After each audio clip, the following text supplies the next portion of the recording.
আসসালামু আলাইকুম। আমি আসলে আজকে এসেছি বকুম। বকুম মোটামুটি একটা বড় সিটি, কারণ এখানে মোটামুটি 3,70,000 মানুষের মতো থাকে। একটা ছোট সিটি হলে এত মানুষ থাকে না। আমার কবলেঞ্জে 1,20,000 মানুষ থাকে। দ্যাট মিনস কবলেঞ্জের অলমোস্ট 2.5 গুণের মতো। এবং আরেকটা বড় ইনফরমেশন, এখানে 3টা ইউনিভার্সিটি আছে। একটা হকশুলে আছে, বকুম হকশুলে অ্যাপ্লাইড সায়েন্স। আরেকটা আছে রু ইউনিভার্সিটি বকুম। আরেকটা হকশুলে আছে টেকনিশে, এটা হলো জর্জ অ্যাগ্রিকোলা টাইপের কিছু একটা ইউনিভার্সিটি আছে। মানে 3টে ইউনিভার্সিটি আছে। তো ইউনিভার্সিটির ব্যাপারে যদি আপনারা কেউ জানতে চান, তাহলে অনেক ভিডিও আছে, আপনার ইচ্ছাগুলো দেখতে পারেন এবং ইউনিএসিস্টের মাধ্যমে ওই ইউনিভার্সিটিগুলোতে অ্যাপ্লাই করতে পারেন। তো আজকে আমার প্ল্যান হলো যে আমি বকুম শহরটা ঘুরবো। খুব যে ফেমাস কোনো শহর ব্যাপারটা কিন্তু এরকম না, কিন্তু এই শহরে আসলে মানে এমন কিছু নাই যেটা আসলে বলার মতো, খালি ইউনিভার্সিটি ছাড়া শহরটা ছাড়া। সো আমি এখন ট্রেন স্টেশনে আছি। তো এখন আমি ট্রেন স্টেশন থেকে বের হয়ে মোটামুটি দেখবো আমি আসলে কোথায় যেতে পারি। সো যে জায়গাটা আমার জন্য কনভিনিয়েন্ট হয় আমি সেদিকেই যাব। আর ইউনিভার্সিটির কথা যেহেতু বলেছি, আমি ইউনিভার্সিটিতে যেতে পারি। যদি আপনার সাথে থাকেন তাহলে অবশ্যই ইউনিভার্সিটি দেখতে পারবেন। আমি আসলে যেই বকুমের যে ট্রেন স্টেশন, সেই ট্রেন স্টেশন থেকে বের হলাম মাত্র। তো বের হওয়ার পরেই আসলে কিছু স্ট্রিট সিঙ্গার দেখতে পাচ্ছিলাম, মানে স্ট্রিট মিউজিশিয়ান। সে আসলে হারমোনিয়ামের মতো কী যেন একটা বাজাচ্ছিল, এটা মনে হয় স্যাক্সোফোন টাইপের আর কি। যাই হোক, আমি স্টেশন থেকে প্রত্যেকটা স্টেশন থেকে বের হওয়ার পরে 2টা সাইড থাকে, আমি একটা সাইডে বের হয়ে গেছি। তো আসলে আমার সিটি এক্সপ্লোর এখানেই শুরু হয়ে গিয়েছে। আমার ঠিক পিছনে আছে হলো বকুম যে মেইন ট্রেন স্টেশন, সেই ট্রেন স্টেশন। এবং আমার পাশে আসলে কি আছে আমি জানি না, তো আমি আপনাদেরকে একটু দেখাই। এটা হলো ট্রেন স্টেশন থেকে বের হওয়ার পরে একটা সাইডের ভিউ। তো আমি এখন মানে খুব র্যান্ডমলি এক্সপ্লোর করার চেষ্টা করব, হাঁটাহাঁটি করব, দেখব কোথায় যাওয়া যায়, কোথায় গেলে ভালো হয়। এবং আজকে হলো ফ্রাইটাগ, দ্যাট মিন্স হলিডে। আজকে হলো মঙ্গলবার না, সোমবার আজকে, কিন্তু আজকে হলো হলিডে। একটা কি যেন একটা ডে, আমার মনে নেই এক্স্যাক্টলি, নাহলে আমি ইনফরমেশনটা দিতে পারতাম। তো first expression is good, clean city. আর সামারে অলমোস্ট ক্লিনই থাকে সব কিছু, কারণ হলো এত রেইন হয় না, মানে বৃষ্টি হয় না। সো ক্লিন থাকাটাই স্বাভাবিক। তো আমি এখন মানে কোন দিকে যাব সেটা আমার কোনো মানে এক্স্যাক্ট কোনো রাস্তা নেই যে এইদিকেই যাব। আমি হাঁটবো, যেদিকে যেতে ইচ্ছা করে সেদিকে যাবো আর কি। আমি আসলে যেই পাশ দিয়ে বের হয়েছিলাম ওই পাশটাতে আসলে আলস্টার না। তো প্রত্যেকটা সিটিতে যাওয়ার পরে আমি আসলে যেটা ওল্ড সিটিটা, সেই ওল্ড সিটিতে যাওয়ার চেষ্টা করি। তো আমি এখন আসলে ট্রেন স্টেশনের অপোজিট সাইডে যাব। তো সত্যি কথা বলতে মানে সিঁড়ি দিয়ে নামার পরে ডান দিকে যেতে হবে যদি আলস্টাড মানে ওল্ড সিটিতে যেতে চাই। তো আমি আসলে সেদিকেই প্রথমে যাব, তারপর না হয় অন্য কিছু এক্সপ্লোর করব। তো আমি এদিকেও যেতে পারতাম, কিন্তু আমি আসলে প্রথম ওল্ড সিটিটা দেখে তারপর আসলে অন্যদিকে যাওয়ার চেষ্টা করছি আর কি।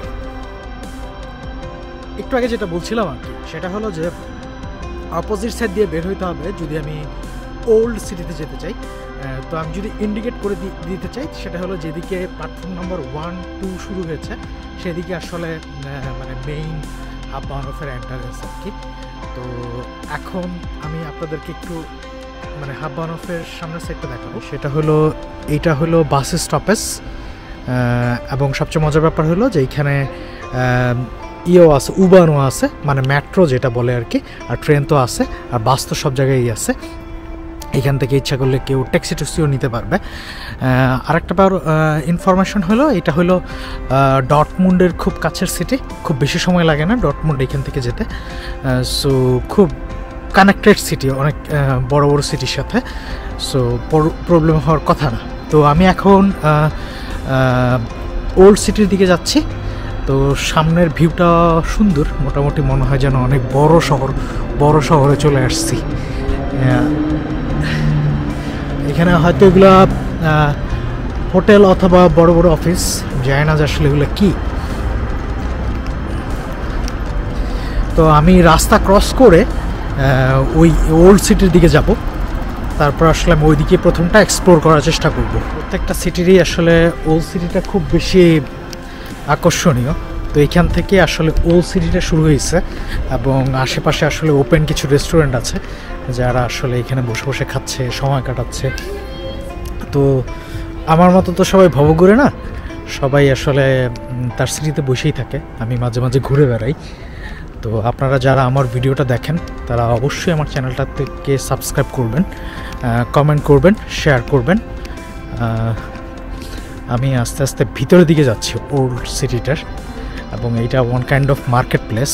এখানে আসলে বিভিন্ন ধরনের আউটলেট আছে, যদিও আজকে হলিডের কারণে রেস্টুরেন্ট ছাড়া কোনো কিছু খোলা পাওয়াটা খুবই টাফ, এবং আমার প্রয়োজনও নেই। সত্যি কথা যেটা, আমি ঘুরতে আসছি, ঘুরে যাব।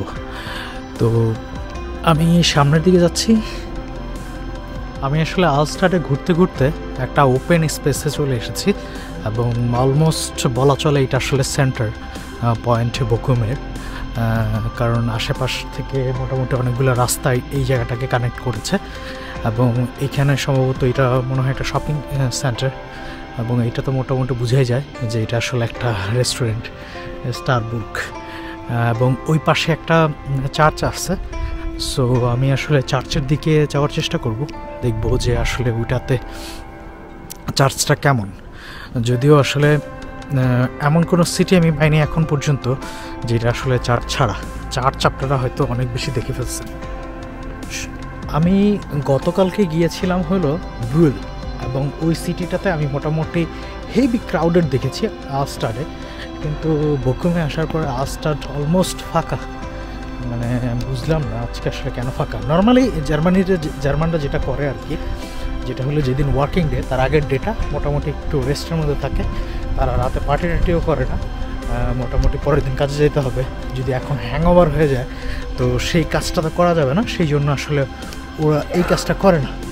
তো আমি এখন ওই চার্চটার দিকে সামনে যাচ্ছি। চার্চটার সামনে আসলে খুব সুন্দর একটা ফোয়ারা আছে, যেটা আসলে দেখার মতো, হেভি সুন্দর আর্কিটেকচার। জার্মানিতে প্রত্যেকটা স্টাডেই মোটামুটি এরকম সুন্দর সুন্দর ফোয়ারা আছে, এবং এক একটা ডিজাইনের এক একটা মানে স্টার্ট মানে কি সিটি অনুযায়ী আসলে এক এক রকম করে বানানো হয়েছে। এটাও আসলে খুব সুন্দর, খুব গোলাকার একটা জিনিস, খুবই সিম্পল কিন্তু খুব সুন্দর।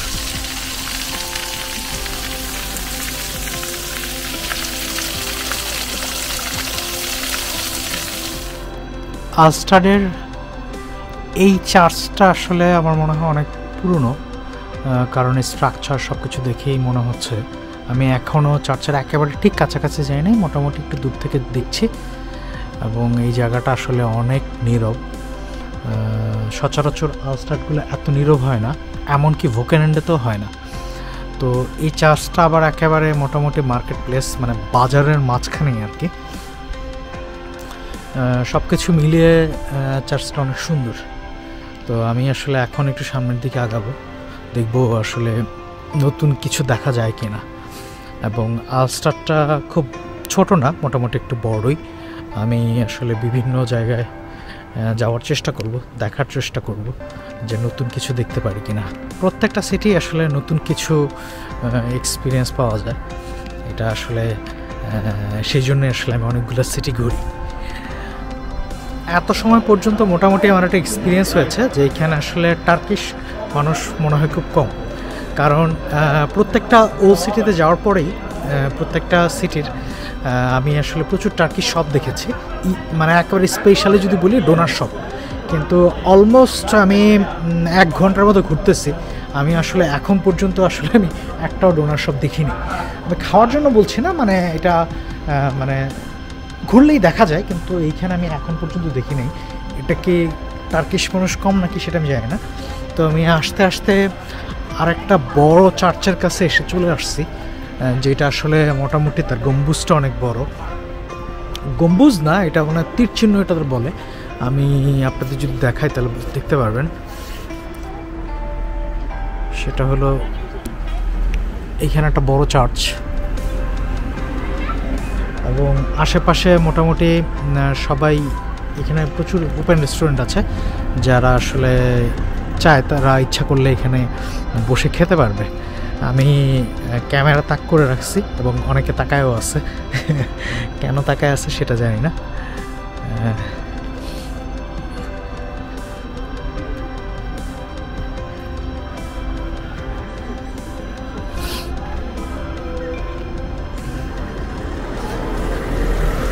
মোটামুটি বলা চলে যে একেবারে আমি বকুমের যে মেইন সিটি বা স্টাড ওল্ড সিটি, ওইটাতেই আসলে ঘুরে করতেছি এখন পর্যন্ত। এখনও আমি আউটস্কার্টে যাই নাই বা কোনো ইউনিভার্সিটিতে যাই নাই। আবারও বলছি, যদি আমার চ্যানেলটা ভালো লাগে, মনে করেন যে র্যান্ডম কিছু ভিডিও দেখতে চান জার্মানির বিভিন্ন সিটির, ইভেন জার্মানির বাইরে, আমি গত ঠিক লেট সামারে স্পেনে গিয়েছিলাম। আপনারা আমার চ্যানেলে যে সেই স্পেনের ভিডিওগুলো দেখতে পারেন। আমার প্ল্যান আছে যে এইবারও আসলে আমি কোথাও যাব নতুন করে, হয়তো নতুন কোনো কান্ট্রিতে যাব।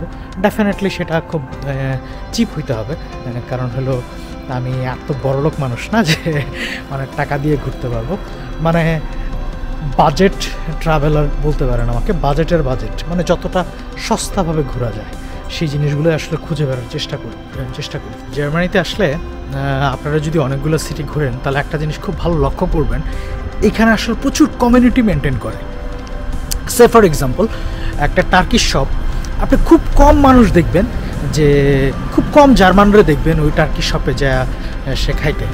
বেশিরভাগই সে নর্মাল জার্মান শপগুলোতে সে খাওয়ার চেষ্টা করবে। যদিও যায়, একেবারে যায় না ব্যাপারটা এরকম না। যেমন এখানে ডোনারটা খুব বেশি বিখ্যাত জার্মানিতে, এবং আরও কিছু এশিয়ান ফুড আছে যেটা আসলে টার্কিশ শপে পাওয়া যায়। একেবারে এশিয়ান ফুড না, আরবিশ ফুড টাইপের আর কি, মিডল ইস্টের ফুড, ওই জিনিসগুলো আসলে খেতে যায়। কিন্তু এত বেশি দেখবেন না, যেটা আসলে নর্মালি জার্মান শপগুলোতে ওরা যায় বসে খায়। যদিও আসলে খাবারের টেস্ট বলে একটা কথা আছে, যেমন আমি তো চাইবো না যে আমার খাবার জার্মান স্টাইল হয়ে যাক। আমি হয়তো একবার দুইবার খেতে পারি, কিন্তু নট ফ্রিকুয়েন্ট আমার খাওয়ার কোনো ইচ্ছা নেই। সেরকমই সেম জিনিস। আমি অনেকটা সময় আলস্টাডে আসলে ঘুরে করলাম। তো এখন যাব হলো রু ইউনিভার্সিটি, যেটা বলে হলো রু ইউনিভার্সিটির বকুম। এবং আমি যতটুকু জানি ওই ইউনিভার্সিটিটার পাশে আসলে হকশুলে ইউনিভার্সিটি, মানে খুব বেশি দূরে না। তো আমি ওইটাতে যাওয়ার জন্য আমাকে উবানে ট্রেন ধরতে হবে। সেটা হলো যে 35 নাম্বার ট্রেন ধরতে হবে। এবং সবচেয়ে মজার ব্যাপার হলো এই বকুমে স্ট্রাসেবান আছে, উবান আছে, ট্রেন তো আছেই, বাস তো থাকবেই স্বাভাবিক। খুব পরিপাটি একটা শহর, এবং মোটামুটি একেবারে ফুলফিল শহর বলে না, ওই ফুলফিল শহর বলতে পারেন বকুমকে। তো আমি আসলে এখন রাস্তা ক্রস করে আসলে আমি এখন ওই উবানে যাব, ওই ইউনিভার্সিটিতে যাওয়ার। আমি আসলে যে উবান মানে মাটির নিচে যে ট্রেন, পাতাল ট্রেন, সেটার জন্য অপেক্ষা করতেছি। এইটা আর 1 মিনিটের মধ্যে চলে আসবে। যাবে হলো হাউস্টাড, মানে ওই দিকে যাবে। তো আমাকে নামতে হবে হলো, কোথায় নামতে হবে, আমাকে নামতে হবে লেনার্স শর্ফ, ওইটাতে নামতে হবে। তারপর আমার মোটামুটি 8 মিনিটের হাঁটা পথ। তো আমি আসলে ওইটার জন্য ওয়েট করতেছি। এবং মোটামুটি আমাকে 9টা স্টপেজ পার হয়ে তারপরে আসলে ওই জায়গাটায় যেতে হবে। তো লেটস সি। সব কিছুর মধ্যেই তো মোটামুটি একটা এক্সাইটমেন্ট কাজ করে। এখানেও মোটামুটি এক্সাইটমেন্ট কাজ করতেছে, নতুন শহর। তো দেখি আমি কয়টা জায়গা আসলে ঘুরতে পারি। মোটামুটি আর 2-3টা স্টপেজ পরেই আসলে রু ইউনিভার্সিটির বকুম, যেটা সেইখানে আসলে আমি পৌঁছায় যাব। এখনও পর্যন্ত ট্রেনে অথবা ট্রান্সপোর্টে মাস্ক, সেই জন্য আসলে মাস্ক পরে আছি, কিন্তু খুব বিরক্তিকর।